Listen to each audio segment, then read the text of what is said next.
Morning to all of you. मैं कंचन विश्वास Navsharda public school से।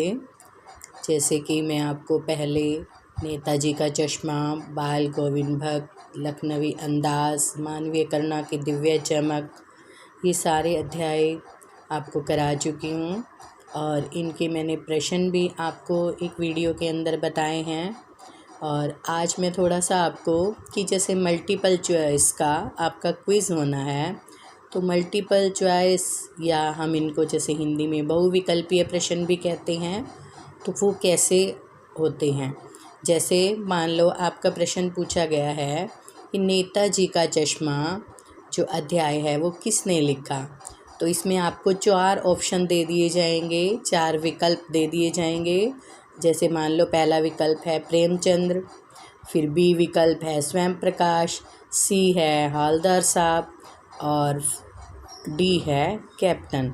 तो आपको इनमें से जो सही आंसर है, जैसे बी है स्वयं प्रकाश, वो सही आंसर है। नेताजी का चश्मा स्वयं प्रकाश जी के द्वारा ही लिखा गया है, तो आपको सही आंसर जो है वो चूज़ करना है। तो ऐसे ही आपसे 10 से 15 क्वेश्चन जो हैं वो पूछे जाएंगे, आपका क्विज़ होगा। तो आप अच्छे से तैयारी कीजिएगा और उस क्विज़ में जो है अच्छे मार्क्स लीजिएगा। अब आपको मैं नेक्स्ट चैप्टर जो है एक कहानी यह भी कराऊंगी। एक कहानी यह भी जिसको किसके द्वारा लिखा गया है, मन्नू भंडारी के द्वारा। तो इसकी लेखिका है मन्नू भंडारी, और मन्नू भंडारी जो थी वो हिंदी साहित्य की प्रसिद्ध महिला कहानी कलाकार हैं। इनका जन्म जो है वो अप्रैल 1931 को मध्य प्रदेश के भानपुरा गांव में हुआ, और इनका जो मूल नाम था, जो पहले नाम था, वो महेंद्र कुमारी था। और इन्होंने बीए की शिक्षा राजस्थान के अजमेर में जो है प्राप्त की, और एमए करने के बाद ये दिल्ली और कलकत्ता में अध्यापन कार्य को करने लगी। और फिर जो इनकी रचनाएं हैं कहानी संग्रह के अंदर, कहानियाँ जो लिखी हैं इन्होंने, वो है मैं हार गई, एक प्लेट, सैलाब, सही, यही सच है, 3 निगाहों की एक तस्वीर और आँखों देखा झूठ, त्रिशंकु। और इन्होंने जो उपन्यास लिखे हैं वो हैं आपका बंटी, महाभोज, स्वामी, 1 इंच मुस्कान। और जो इन्होंने छोटी छोटी कथाएं लिखी हैं जिनको पटकथा कहा जाता है, वो है रजनी, स्वामी, निर्मला तथा दर्पण। तो अब हम देखते हैं कि अध्याय के अंदर क्या है। अध्याय में इन्होंने अपनी आत्म कथा में जो इन्होंने ये आत्मकथा लिखी है, उसके अंदर मन्नू भंडारी ने जो इनके साथ घटनाएं हुई हैं और जो जैसे इनके पिता जी थे उनका वर्णन, और इनके साथ जो लोग थे उनका वर्णन भी इन्होंने किया है। तो देखते हैं लेसन। आत्मकथा में मन्नू भंडारी ने उन व्यक्तियों और घटनाओं के माध्यम से अपने जीवन का जो है संक्षिप्त परिचय दिया है, जो उन्होंने क्रमबद्ध तो नहीं दिया। क्रमबद्ध कैसे होता है, यानी कि जैसे पहले किसी एक व्यक्ति का फिर दूसरे व्यक्ति का, ऐसा नहीं है। लेखिका जो हैं वो क्या लिखती हैं कि जैसे आप पढ़ ही चुके हैं, अभी मैंने बताया आपको कि उनका जन्म जो है वो मध्य प्रदेश के भानपुरा गांव में हुआ है, परंतु जब वे कुछ सोचने समझने वाली के योग्य हुई, तब उन्होंने स्वयं को अजमेर के ब्रह्मपुरी के 2 मंजिला मकान में पाया है। यानी कि जब वो थोड़ी सी बड़ी हुई तो वो जो है कहाँ पर आ गए थे, अजमेर में। और कहाँ पर, ब्रह्मपुरी में, अजमेर के ब्रह्मपुरी में जो है वो आ गए थे। और ऊपर की मंजिल में उसके पिता रहते थे और वो कार्य करते थे, और नीचे अन्य परिवार के लोग जो हैं वो रहते थे। और लेखिका की माँ जो थी वो अनपढ़ थी, और उन्हीं के ऊपर ही घर का सारा दायित्व था, और वह घर का कार्य जो है वो अच्छी तरह से कर रही थी। और अजमेर में आने से पहले जो उनके पिता थे वो इंदौर में रहते थे, और उनकी वहाँ पर बहुत ज़्यादा प्रतिष्ठा थी, सम्मान था, यानी कि बड़े माने जाते थे। और वे कांग्रेस से जुड़कर समाज सुधार के कार्य भी करते थे और उन्होंने अनेक विद्यार्थियों को घर बुला कर के पढ़ाया भी था। और जो विद्यार्थी जो हैं वो कहाँ पर हैं, ऊंचे ऊंचे पदों पर नियुक्त भी हुए हैं। और लेखिका जो है उस बता रही हैं कि उस समय उनके घर में खुशहाली थी और लेखिका के पिता जो थे वो बड़े कोमल और संवेदनशील व्यक्ति थे और बलिक बेहद क्रोधी व अहमवादी थे, यानी कि कोमल भी थे और संवेदनशील भी थे। और जैसे इसमें दूसरा बताया कि क्रोधी और अहमवादी भी थे, लेकिन जो उनके पिता थे आगे चलकर जैसे वो टूट गए और उनकी गुणों और आशाओं का जो बोझ था वो उसके नीचे दबते चले गए। इंदौर में जो उनको आर्थिक घाटा हुआ तो उसी के कारण ही वे अजमेर चले गए और फिर उन्होंने जैसे पहले जो कंप्लीट कर रहे थे अंग्रेजी और हिंदी शब्दकोश को पूरा भी किया। उन्होंने पहले से ही बीड़ा उठाया हुआ था, उसको भी पूरा किया। उनको जो है सम्मान तो बहुत मिला लेकिन धन जो है वो उतना नहीं मिला, यानी कि वे आर्थिक दृष्टि से कमज़ोर थे। और फिर इसमें बताते हैं कि जैसे पहले वो आर्थिक दृष्टि से ठीक थे तो उनकी आदतें कैसी थी, नवाबों जैसी थी। और नवाबों जैसी आदतें और अधूरी जो महत्वाकांक्षाएं थी उन्होंने उनको क्रोधी जो है वो बना दिया। वे माँ के साथ सारा समय ही क्या करते रहते थे, क्रोध करते रहते थे। वो कुछ भी पूछती थी तो उसका आंसर जो है वो क्रोध से ही देते थे। और अपनों के द्वारा लेखिका बताती हैं कि जब अपनों के द्वारा जो है विश्वासघात किया जाता है तो उसके कारण व्यक्ति जो है वो शक्की स्वभाव का और चिड़चिड़ा जो है वो बन जाता है और क्रोधी भी बन जाता है। तो फिर वो क्रोध कहाँ पर निकलता है, जो परिवार का सबसे प्रिय और कमज़ोर सदस्य होता है तो उसी के ऊपर ही ऐसा जो है वो क्रोध जो है वो निकलता रहता है। फिर लेखिका बताती हैं कि मैं यहाँ अपने पिताजी का गौरवगान नहीं करना चाहती थी, बल्कि वह बताना चाहती है कि पिताजी के कौन कौन से गुण और दोष और उनके व्यक्तित्व में जो है वो समा गए थे, कैसा था उनका व्यक्तित्व और वे किस तरह से जो है किस व्यवहार के कारण लेखिका के अंदर जो है ग्रंथियाँ, कौन सी ग्रंथियाँ, हीन भावना की ग्रंथियाँ उनके किस व्यवहार के कारण जो है वो आ गई थी। बचपन में लेखिका बहुत कमज़ोर थी और उसका रंग भी जो था वो, अब वो अपने बारे में बता रही हैं कि उनका रंग भी जो था वो काला था और इसलिए पिताजी उनकी बड़ी बहन जो सुशीला थी वो उससे अधिक प्यार करते थे और लेखिका की जो है वो उपेक्षा करते थे। और समय बीतने के दौरान लेखिका को नाम, सम्मान तथा प्रतिष्ठा प्राप्त हुई, लेकिन फिर भी उनके अंदर हीन भावना जो है वो हमेशा ही रही। और यही नहीं, पिता का जो शक्की स्वभाव लेखिका के स्वभाव में समाहित हो गया और लेखिका के विचार जो हैं अपने पिता के विचार से अलग थे, लेकिन फिर भी पिताजी का स्वभाव लेखिका में प्रतिबिंबित यानी कि दिखाई जो है वो देने लगा। प्रतिबिंबित होना होता है दिखाई देने लग जाना। इसके विपरीत लेखिका की माता जो थी वो धैर्यशील थी, सहनशील थी और वे पिता के द्वारा जो कष्टों को दिए जाते थे, जो भी पिता के द्वारा कष्ट वो उनको सहन कर लेती थी और सभी का कार्य भी जो है वो आराम से करती रहती थी। बच्चों की जिद को भी वो सहज भाव से जो है वो अपना लेती थी और उन्होंने परिवार के सदस्यों से कुछ नहीं लिया, बल्कि उम्र भर वो उन सबको देती ही रही। और बच्चों की सहानुभूति माँ के साथ थी, परंतु माँ जो है वो त्याग लेखिका का आदर्श नहीं बन पाई। माँ का जो त्याग था वो लेखिका का आदर्श जो है वो नहीं बन पाया।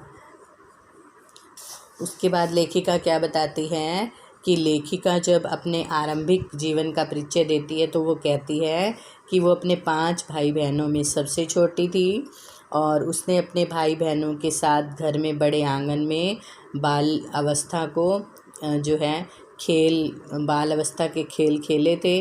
लेकिन वो सभी खेल जो है कुछ सीमाओं तक के भीतर होते थे, यानी कि उस समय के दौरान उस समय का जो समय था, उस समय के दौरान एक घर ही नहीं, घर की चार दीवारी को ही घर नहीं माना जाता था। उस समय के दौरान पूरे मोहल्ले को ही घर माना जाता था, तो पूरे मोहल्ले में ही वो खेलते थे। और आज की वो पड़ोसी संस्कृति जो है वो समाप्त हो चुकी है। आजकल ऐसा नहीं है, सभी लोग जो हैं अपने घरों में सीमित रहते हैं। और यही नहीं, लेखिका जो है वो बताती है कि जो लेखिका ने आरंभ में कहानियाँ लिखी तो उसके जो पात्र थे वो भी सभी कैसे हैं, लेखिका के पड़ोसी ही हैं। पड़ोसियों का ही उसने जो है वो नेम वगैरह, पात्रों के नेम जो लिए हुए हैं वो वहीं से लिए हुए हैं। और फिर वो बताती है कि जब वो किशोर अवस्था से युवा अवस्था में पहुंची तो काफ़ी समय जो है वो बीत चुका था, लेकिन काफ़ी समय बीत जाने पर भी लेखिका जो है वो उनको भुला नहीं पाई, किनको, अपने पड़ोसियों को। और उसे इस बात की हैरानी भी होती थी कि महाभोज के माध्यम से बहुत वर्षों के बाद भी वो अपने दादा की यादों को सजीव जो है वो करते थे। यानी कि जैसे मतलब आज के समय में भी किया जाता है कि जब किसी बुज़ुर्ग की जो है मृत्यु हो जाती है तो मतलब जैसे परिवार को बुलाकर कई बार लंगर कर दिया जाता है, तो उनकी याद के अंदर जब है कुछ ना कुछ किया जाना तो वो याद दिला देता है। तो ऐसे ही लेखिका बता रही हैं कि महाभोज यानी कि दूसरों को जब भोजन कराया जाता था तो उसके माध्यम से बहुत वर्षों बाद भी दादाजी की जो यादें थी वो सजीव हो जाती थी, यानी कि ऐसा लगता था जैसे वो आज भी जो हैं उनके अंदर जीवित हैं। फिर उसके बाद लेखिका जो हैं वो बताती हैं कि उनके परिवार में लड़की का विवाह जो है तब कर दिया जाता था जब 16-17 वर्ष की होती थी और मैट्रिक तक की ही शिक्षा प्राप्त करती थी।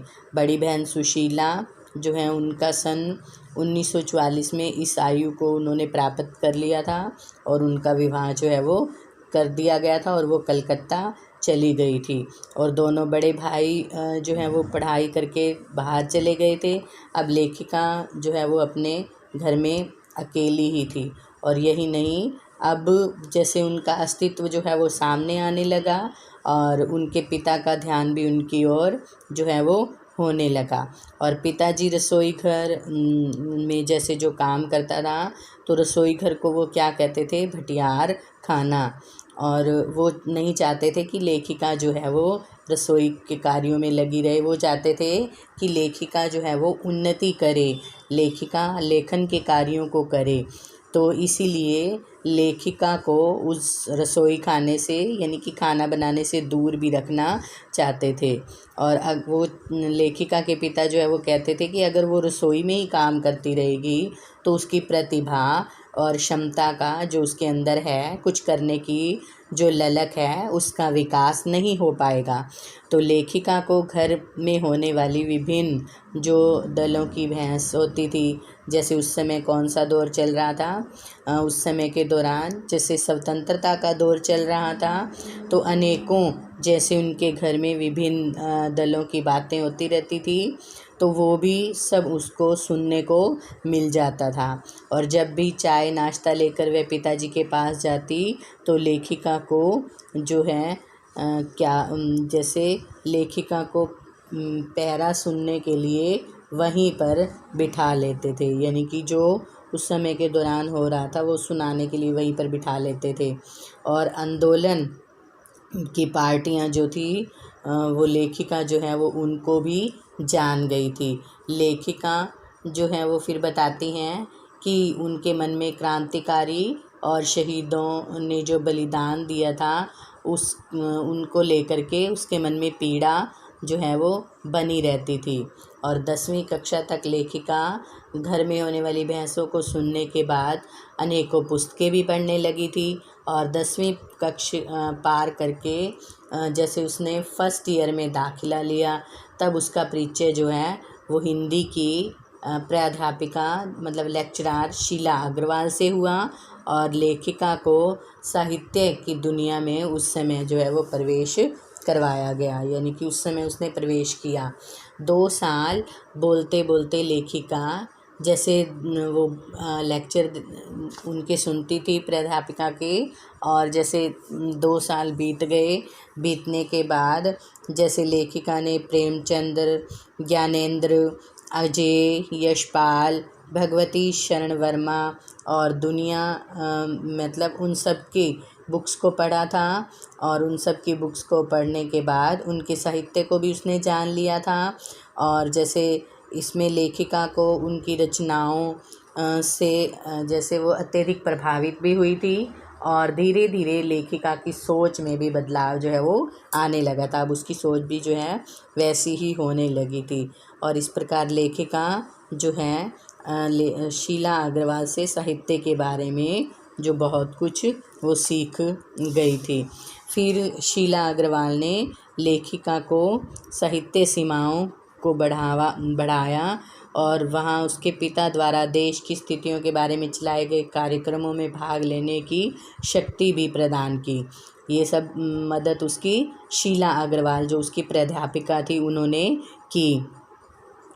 और फिर इसके फलस्वरूप क्या हुआ कि जब वो 1946-47 के दिनों में देश के युवा शक्ति में काफ़ी जोश जो है वो उमड़ा हुआ था, और लेखिका ने जैसे शीला अग्रवाल की जोशीली बातों से प्रभावित थी। वो लेखिका किसकी बातों से? शीला अग्रवाल की कैसी बातों से? जोशीली बातों से वो प्रभावित थी। और वो भी जो देश को आज़ाद कराने के उस समय जो जोश चल रहा था, तो वो भी उन कार्यक्रमों के अंदर भाग लेने लगी। और जैसे इस बात को लेकर के कभी कभी उनके घर में भी वातावरण जो है वो काफ़ी गर्म हो जाता था, क्योंकि उसके पिता भी जो है वो स्वतंत्रता सेनानी जैसे कार्यों को करते थे। और लेखिका जो है अपने पिता के विरोध की भी परवाह नहीं करती थी। और विरोध यहाँ तक बढ़ गया कि लेखिका ने राजेंद्र यादव से विवाह कर लिया। और लेखिका यह स्वीकार भी करती थी कि उनके पिता की यश प्राप्ति को बड़ा महत्व देते थे। और जैसे मतलब उन्होंने विवाह किया तो हो सकता है कि वो सोचते भी हों कि ऐसा उसने क्यों किया। और जैसे उनका कहना था कि मनुष्य को समाज के अंदर मान सम्मान और प्रतिष्ठा पाने के लिए कुछ विशेष काम जो है वो करने चाहिए। तो ये भी जैसे वो चाहते थे, तो उसके मन में ये बात भी छपी हुई थी, तो उसने इसलिए भी जैसे। और दूसरा, शीला अग्रवाल ने जैसे उसको जोशीली बातों से प्रभावित भी किया था, तो मान सम्मान और प्रतिष्ठा वह बनाना भी चाहती थी। लेकिन फिर लेखिका जो है उनके विरुद्ध अनुशासनात्मक कार्यवाही करने के लिए घर पर जैसे उसने पत्र भेजा, और जिसे पढ़कर पिताजी जो थे वो अत्यधिक क्रोधित हो गए थे। और उनका विचार था कि लेखिका जो है